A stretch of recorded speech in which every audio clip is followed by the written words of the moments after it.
Welcome to Josh's House of Nerd podcast. Greetings, Nerd Nation. I'm Josh, and I welcome you to the podcast. Grab a cold evergreen goblet of blue milk and make yourself comfortable here at my House of Nerd. Now, for tonight's sponsor, Josh's House of Nerd is brought to you by Folger's newest coffee-flavored napalm. Napalm always delivers with that fresh smell of gasoline and laundry detergent. Folger's coffee, there's nothing like the smell of fresh roasted napalm in the morning. Not a sponsor. Well, that got dark. Yeah. What are we going to be sponsored by Agent Orange next? Oh, I want to do something with napalm. My wife came up with that one, actually. And stuff. So kudos to you, Juliana, if you ever listen to this. Shout out to Juliana.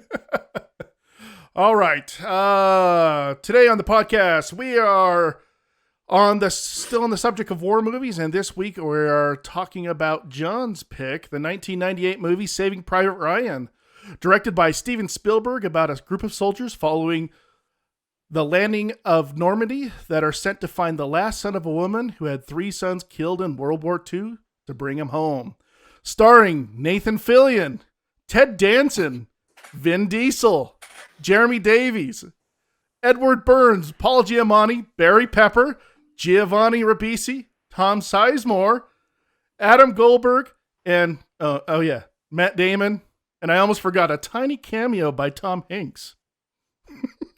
What do you think about that movie? What's that? How is it starring Nathan Fillion? Wasn't he in there for like 2 seconds? 30 seconds crying?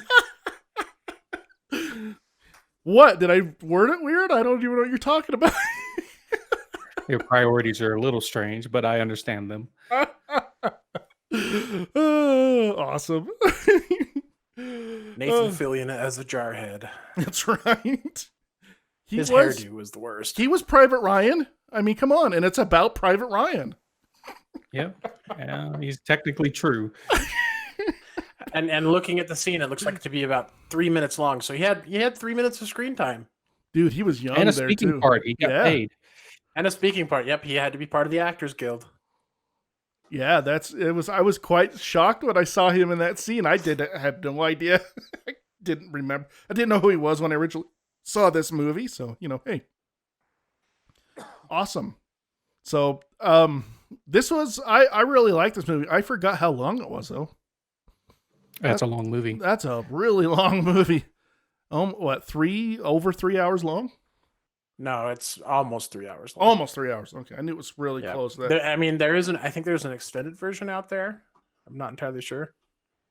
Well, if it's anything like Lord of the Rings extended edition, and it just makes it even better, more better than it already is, then awesome.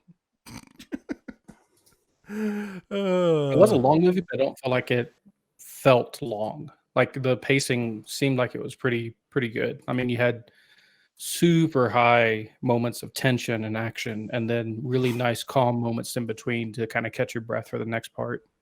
Yeah, I would agree with that. I think this is Spielberg and his team firing on all cylinders, like they're just nailing everything. No, it's very hard to nitpick this movie. It is so well done. And you're right. I don't feel like I don't feel like I ever got bored. There might have been a few little small slow parts here and there, but I don't ever feel like I regret those slow parts at all. I feel like they always added to them. Like I'll give you, for instance, I love that scene when they're in the French town, when they're all sitting there listening to the radio and talking, and that's a great scene. I mean, there's not a lot going on, but it's kind of them catching their breath, getting ready for this battle, and kind of kicking back and kind of letting their feelings fly a little bit, dude style.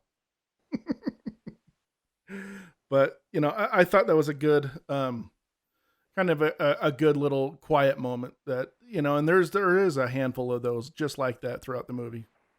Yeah. Well, and it was an expensive movie to do too. $70 million back in '98. Looking over some of the information on it, the Omaha Beach scene cost over $11 million to shoot itself. So I mean, imagine a seventh of your budget being shot in how long was that scene? Probably about 10 minutes, maybe, if that. Yeah, 10 to 15. But at the same time, like, I mean, who's going to tell Spielberg then no? Well, yeah. Well, and it sets it sets the authenticity for the rest of the film. That's a hell of a set piece. If they wouldn't have been able to nail Omaha Beach, or they didn't nail it, I think the rest of the film would have suffered authenticity wise. It wouldn't have felt as gritty. It wouldn't have felt as realistic. I think the Omaha Beach scene is obviously pivotal to the entire film. I'm not sure if they mimicked it, but every time I watch that scene, it reminds me of the original Medal of Honor video game. Did you guys ever play that? That's because the Medal of Honor video game came after this movie and basically took all of the ideas from the movie and basically said, let's make a video game like that. And so, yeah, that's exactly right. Yep. I just remember playing that game and, had my headphones on and just listening to bullets zip by my head in the game and just kind of trying to imagine what it would have been like to be there in real life. You can't. It's too far-fetched, but just to watch this movie, it gives you a little bit more realism either of, holy crap, I mean, just watching all those people die so fast. I mean, just get mowed down by that machine gun. And the sound design was amazing. Oh, it's incredible. It felt so realistic. When I've seen this movie in surround sound, really good surround sound, and it just blows your mind when you're, when you you feel the bullets whizzing around your head, in your own living room. But I would have to say that's one of the most amazing openings of any movie of any time, because it's just so, you just get right into it. Him anticipating the battle in that boat, and then immediately just mayhem. I mean, it is absolute 10 or whatever minutes of just absolute mayhem where you can't catch your breath. I'm like, I sucked air a few times. I forgot how intense it is. I mean, that's got to be one of the best opening scenes of any movie, not just war movies. Yeah, I think John's right. It sets the tone perfectly. Yeah. They nailed it. And it really was a moment in cinema to reflect the moment in history. And it was pretty amazing. Seems like it was, definitely one of the best openers to any movie ever. Absolutely. That's, and then kind of have them pivot a little bit, the Private Ryan stuff. That's, it's always kind of an interesting thing how they pivot towards that. From him just being engaged in war so heavily to going and finding this one guy. Not one person in that group seemed to want to do that, which I thought that was interesting. Everybody's like, bullcrap on this, But to ultimately go through it all, I mean, that's an amazing task. And there's some good actors there that portrayed those parts. I forgot how good of an actor that Barry Pepper can be, man, outside of Battlefield Earth. Right. Okay, well, I regret to inform you that's the third time we've mentioned Battlefield Earth on the podcast. So by podcast law, we now have to watch it. Okay. You want to borrow my DVD? You would have that. Not a surprise. I do own it. I bought it when it first came out, and I saw that in the theater too. I took Juliana, my wife, on one of our first dates to that movie because I wanted to see it so bad. How are we ruining Saving Private Ryan by talking about Battlefield Earth? I don't know. That's all Barry Pepper's fault. And you didn't bring up you could bring up good movies he was in, like The Green Mile. That is a good one. Wasn't he in the remake of True Grit too? I don't remember actually. But Battlefield Earth, man. Anyway, I do love the book though. Even though the movie's not great at all. Anyways, but I forgot how great of an actor he is, and when I saw that, I mean, just all of them, just incredible. Giovanni Ribisi, man, I've always liked him. He is a good actor. Sometimes I wish you'd see him more in more movies. Yeah, he was in Avatar, and you see him pop up every once in a while. But that scene where he's dying after they get that machine gun nest. I don't know how you guys felt about that, but I kind of felt what they were feeling of like, why did he stop? Why did he take the chance that, of his group, one of his group dying in that attacking that machine gun nest, Why do you think? I mean, I'm just going with what he said in there is that he didn't want anybody else to come upon it. No, Sure, that's his stated reason, but why do you think his motivation was? I don't know. I honestly don't know. But it bugged me. It kind of bugged because I never understood his motivation for it. For taking it upon himself. Yeah, this is just obviously just my theory, but I think it goes back to his talk in the church the night before, where he's trying to square the math of the mission that they're doing. And I think in when he looks at that hill, it looks at taking that radar station. If they take it, maybe it'll justify the deaths that have already happened. It makes it literally them stopping, basically he's kind of investing all of the lives of his men into taking this one hill to justify the lives that have been lost already. Didn't they just lose Vin Diesel's character? Is that the part right after that? Yeah, it's after that. So it's like they lost Vin Diesel's character, then they stay the night at the church. He has the talk with Sargent, talking about, hey, this is how I think about choosing the men over the mission or the mission over the men. And it's all about sacrificing one to save 10. And if you think about the bunker that they're seeing up there, if he can take that bunker, especially with no casualties, it would, in his mind, justify Vin Diesel's character dying, because they would never have taken that bunker. It wouldn't have, that bunker would have cut to pieces some other crew that comes through there. So he saved somebody else. It's justification, but it's still kind of understandable justification. And that's kind of the low point, for his character is kind of, trying to justify a death already by putting his men in danger again and having another death on top of that. So of course his entire strategy for that justification for doing this deed is pretty much flat right then, and then he has to deal with it emotionally and everything else. Now that you say that, I see that now. I kind of see the pieces all kind of there. It's still, that's still hard. Especially, I was hoping, I couldn't remember if anybody died there. And then when to see Giovanni Ribisi's character, the medic, on the ground, just gushing blood, and, them trying to help him, but you knew he was gone. Yeah. He just had too many bolt holes in him, but, just hoping that was enough. And I don't blame that character. I don't remember. It's, Burns's character, Edward Burns's character.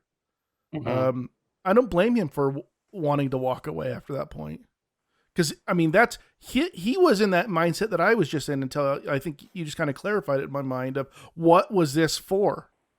Right. What was the freaking point? We lost our medic. Why? And that's he didn't understand either. And I was right there with him. In some sense, the taking of that hill was a selfish act. In that the motivation was to allow him to have a justification for the mission. Because it's like, they were sent on this, but at the same time they stopped, then maybe they saved the life of a whole, another set of men that would have stumbled across that. But that's, really one way of looking at it. Exactly. And maybe must have been, I bet that's how his man was looking at it too.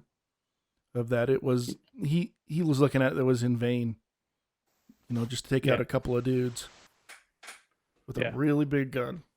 And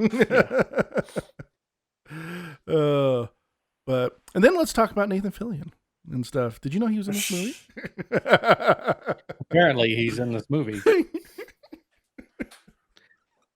He's the more important Ryan. Didn't he won an Oscar for his 2 minutes and 30 seconds? Oh yeah, I think it was dang near close to like best actor on screen or whatever.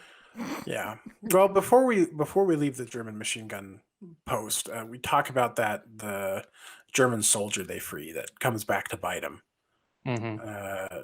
I think it's interesting. If it wasn't that German soldier, another German soldier would have done it. So I'm not entirely like of the mind of had they not freed him, he wouldn't have gotten shot at the end.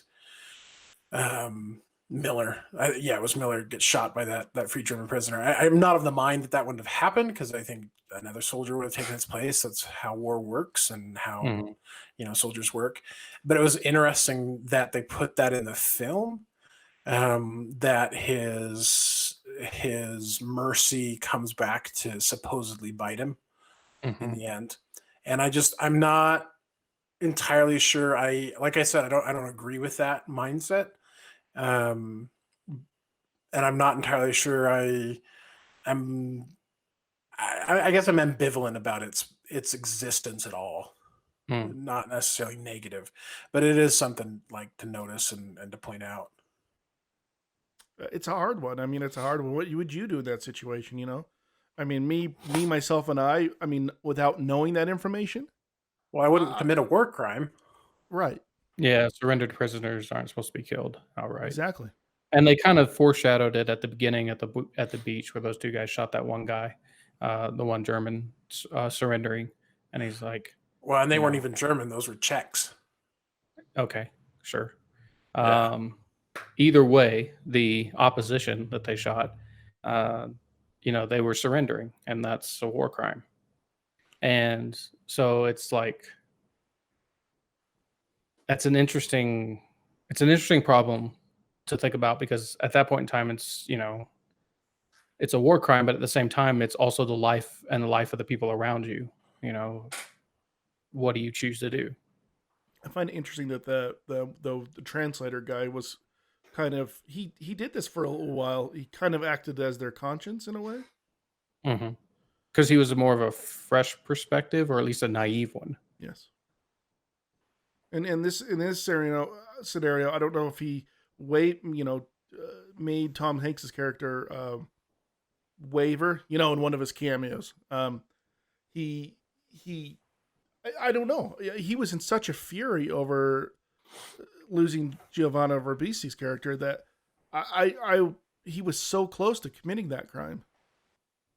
And would anything have come of it? Probably not. But I mean, it would have been on his conscience, of course. And he seemed like someone that was important for him and his conscience. To keep him. It was important to his morality, I guess is the term I mean to say. But at the same time, he was almost felt like he was about to cross that line until that guy stepped in and went, "Are you sure?" Right.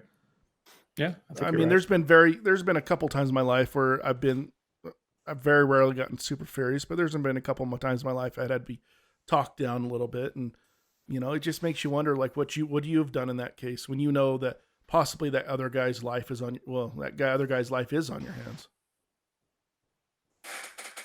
But these are definitely hard. They're easily to be easy topics, or they're not easy topics, but they're easy to analyze sometimes. But to be there in the moment, it's really hard. I've heard stories of my dad being in Vietnam and stuff like that, and sometimes I look at it and go, "Huh, I'm judging from a different perspective, and I wasn't there, and." Would I have made a similar choice or whatever? I don't know because I was never there and I'll never be there. Those are really hard choices or things to look at. Well, and they're things that are so often glossed over in war films and in war games, video games. Mm-hmm. They're just a lot of times they're glossed over or glorified or something along those lines, and it's just we don't get left with those heavy questions that we should be asking. Mm-hmm. And should be, reflecting on what happened and why it happened, and what we can do to make sure it doesn't happen again. Yeah, I think so. I think there's definitely some glorification happening in this movie, like the way they frame certain soldiers and their responses. That I definitely, when I was younger, would have been like, man, that guy's badass, and it's something to aspire to have that type of strength in war and stuff like that. And at the same time, I think it's a little too. I mean, it's Hollywood. That's what it is. It's Hollywood, and so it's not real. You don't have to see you don't have to deal with the outcome and the repercussions of those actions because it's a story, which is fine, and that's something we can definitely explore as far as like how the story chooses to set up its characters and stuff. But I don't think this movie's without glorification. It happens. I mean, but it happens. I mean, it's hard to pick a movie that doesn't have some glorification in it. I think it's just a matter of levels. I didn't feel like it had as much in this one. Yeah. Well, yeah. If you find a movie without glorification, it's probably an anti-war movie. Yeah. Right. Right. Excellent point. Yeah. And I struggle with sometimes, not necessarily war films. War films I do a little bit better with, but like war games, like the Call of Duty series and Medal of Honor, I don't play those anymore. After a few years ago, I played a game called Spec Ops: The Line. I don't know if you've heard of it. Yeah, no. But it's a super heavy game that definitely makes you reconsider the impact of war that has on all players, especially civilians and those around them.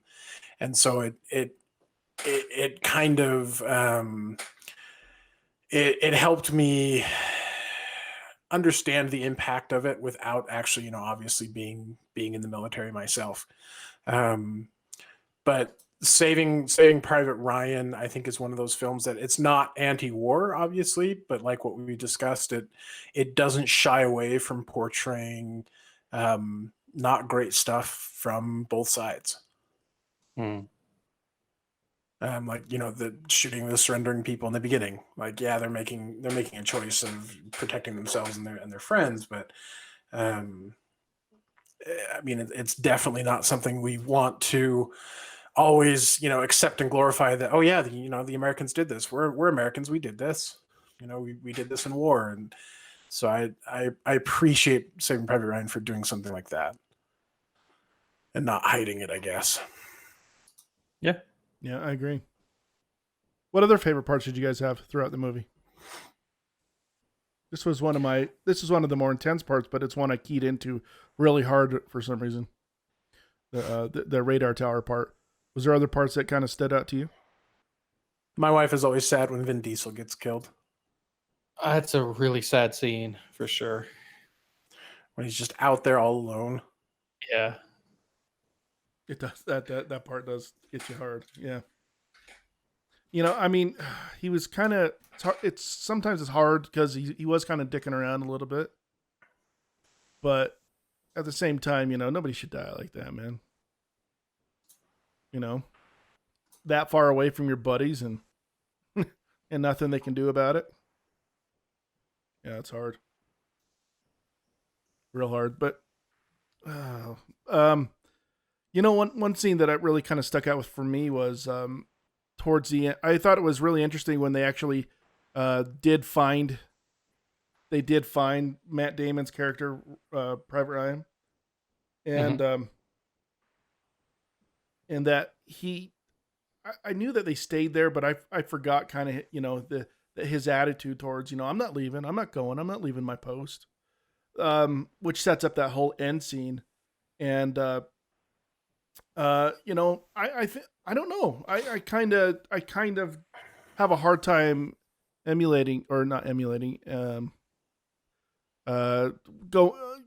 understanding him. Like, why wouldn't you want to go home? I mean, I guess it'd be hard, but at the same time, I guess I know that you would want to be, when you start something, sometimes you want to finish it no matter how bad. I guess, now that I'm thinking about it, sometimes I bring something up and I think about it more. It kind of reminds me of what happened with Andre Braugher's character in Glory. Mm. You know, how he really wasn't, he joined it for a different reason, but in the end, you know, it became his life. It was his family. And, you know, it makes me wonder if that's kind of a similar idea of, you know, why he didn't want to leave and just go home to his mom at the end of this movie, you know? So I thought that was an interesting decision. A lot of people would have just, like, you know, turned around and just ran home, you know? Yeah, some people definitely would have, but I think that's I guess it comes down to whether or not you believe in the long-term goals of the war that you're fighting. Mm-hmm. Like, if you truly believe in it, you're going to mourn the tragedy in your family, and you're going to hope that you can, you know, spare your mother more pain. But at the same time, if everybody chose to leave, no one would fight.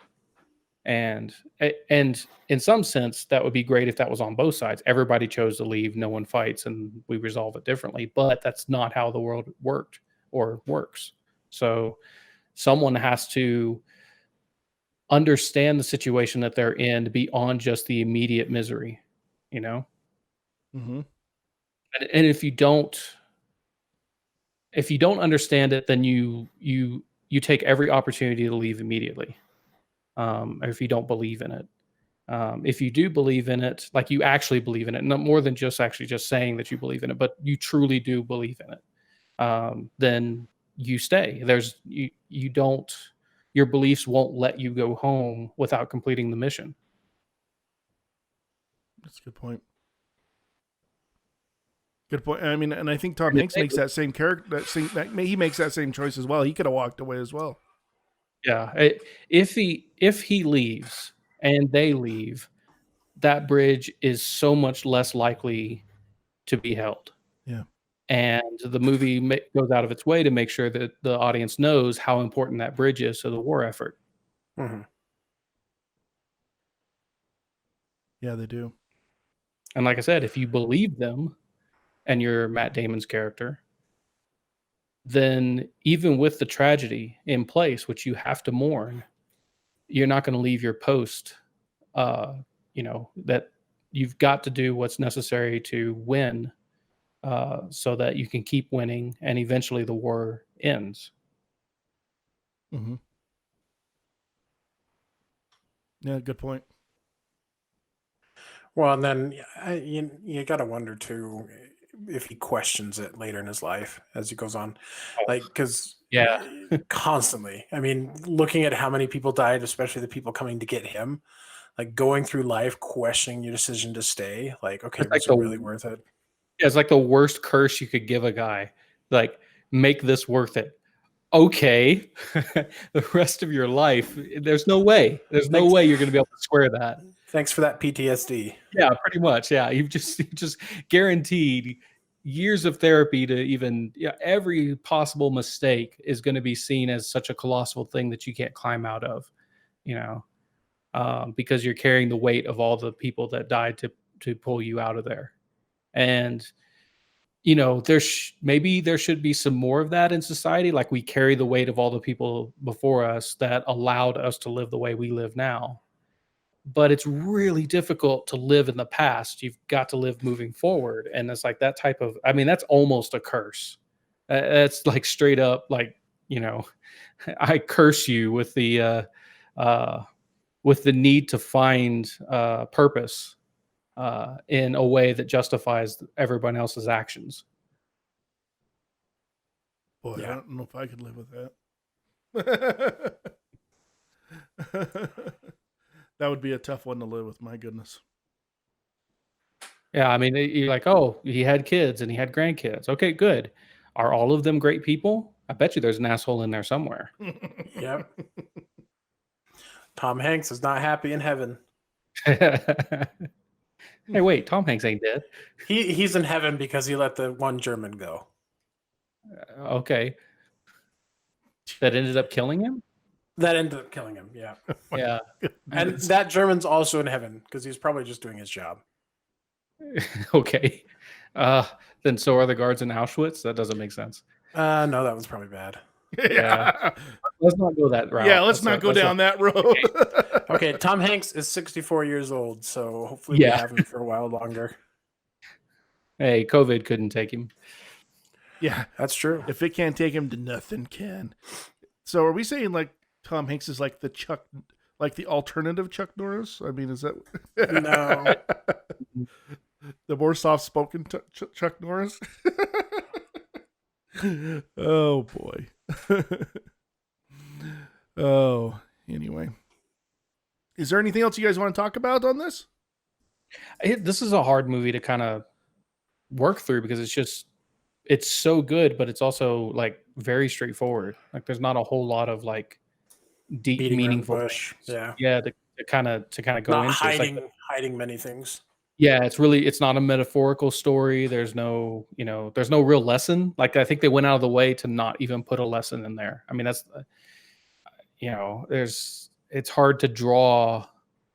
This is an amazing narrative about, about some people doing an amazing thing for a reason that they don't yet understand and maybe come to understand at the end. But I mean, that's it. That's like, there's not a whole lot else in there.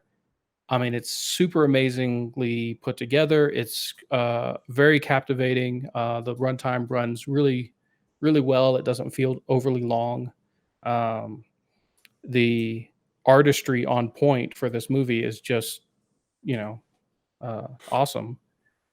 And it always makes me want to go watch Band of Brothers since you just get more of that, and you also get all the characters, and it's just a bigger story, which is always interesting.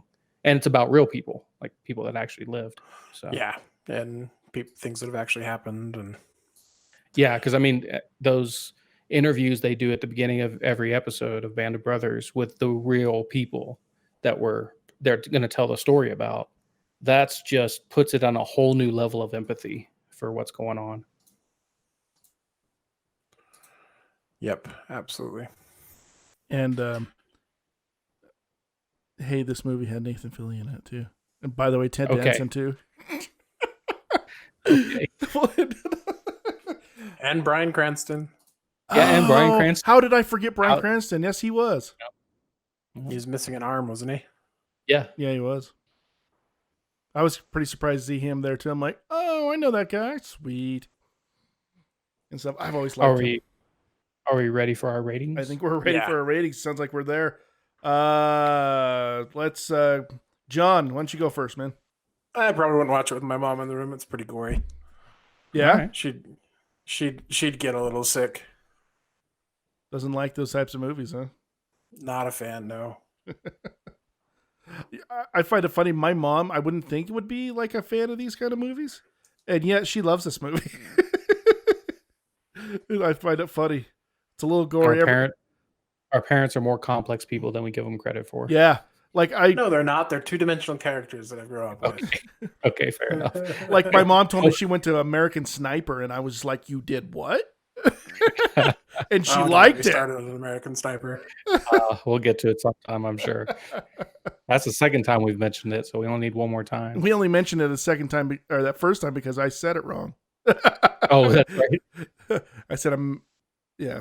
Anyways, I said that other movie with Keaton. I guess I'll go next so that you can just start into your review, your next movies, Crit. All right. I will give this movie 9 out of 10's bombs bursting in the air and in your face. And I would buy this movie absolutely. All right. So, Crit, not only give us your rating, but go on into our next genre for the next month and lay it on us, buddy. And my movie choices. Your movie choices. I've got a lot to do. Yes, you do. All right. So my ratings would be 17 out of 21 bright sides that he never told Corporal Opham when he picked him up from the other map makers. Okay.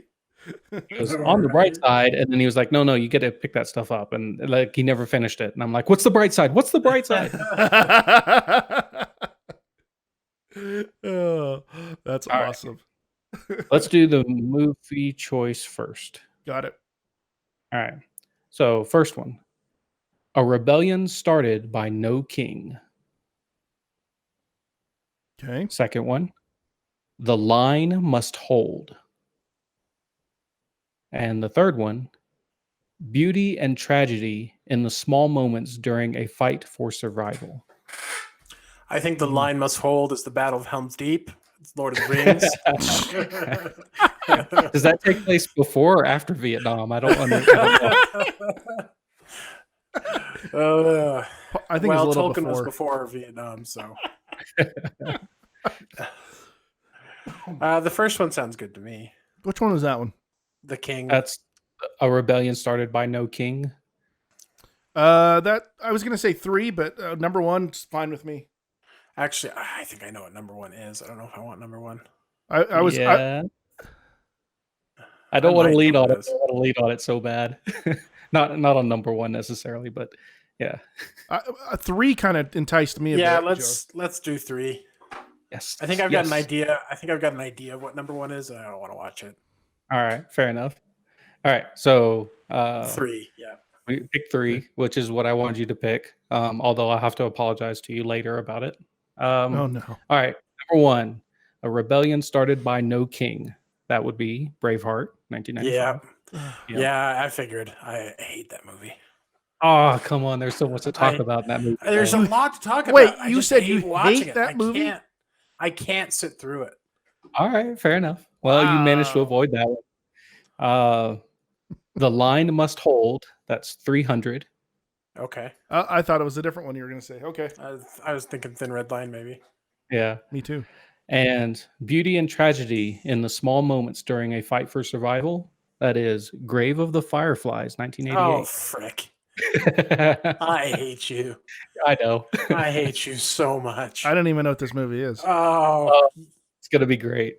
It's got so much to talk about where you're going to cry probably. That's okay. Oh, gosh. Perfectly okay. I don't know if I seen want this, to John? rewatch this one or do it off memory. Oh. I've seen it and I'll never forget it. Yeah. It's definitely an unforgettable movie. Grave It of is the actually beautiful, and it is also very tragic. And so I can't wait to talk about it. Yeah. Is this an older movie, a newer movie? It's an animated film. Yeah. 1988 animated film. Oh, it's animated. Oh, no wonder. Yeah. Okay.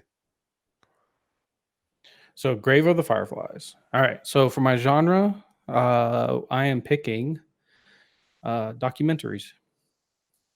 Okay. Because I don't know any documentary that doesn't have a lot of conversation parts to it. Like they're meant to provoke conversation. So I think it's going to be documentaries in the sense of like, say, like a JFK or something like that, or or straight I guess up documentaries. As long as it's documentary. Like if it says it's a documentary, then it's a documentary. Okay. I guess. All right. if I it's just labeled didn't know as if one. you were defining it harder or not. No, not necessarily. I mean, Okay. I don't know if JFK counts because it's more of a reimagining of using actors and stuff like that, as opposed to like a documentary about something. But I don't know. Maybe the line's blurred there. Okay. Yeah, no problem. I was just wanting to just clarifying a little bit. Like not historical dramas, right? Like not historical dramas. Right.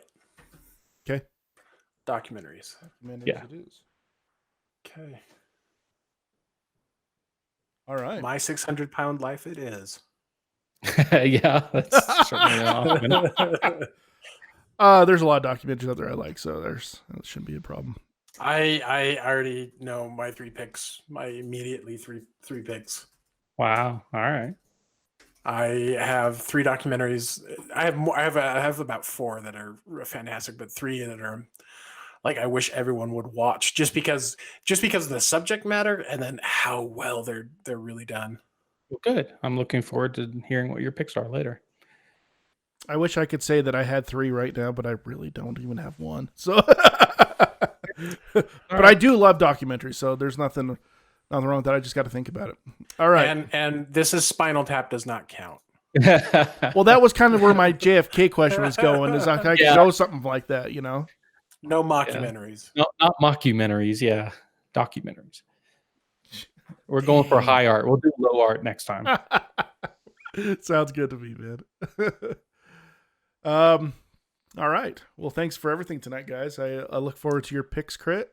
And we'll schedule our special Battlefield Earth episode for this year. And Marley and me. We've got those two. Marley and me and Iron Eagle. We need to we should do a threefer, just an episode about all three of those. All three of them, just clear the docket. Yeah. We'll just call it the most frequently mentioned movies podcast. That's actually a really good idea, John. Yeah, we can hold on to it for like a bye week or something like that. Yeah. I think we should do something like that. That sounds awesome, actually. Oh, good call. All right. Well, I appreciate you guys being on the podcast as always. And to everybody out there, may you be excellent to each other and live long and prosper from all of us here at Josh's House of Nerd. Have a great night. Thanks for watching. For more nerdy awesomeness, please like and subscribe and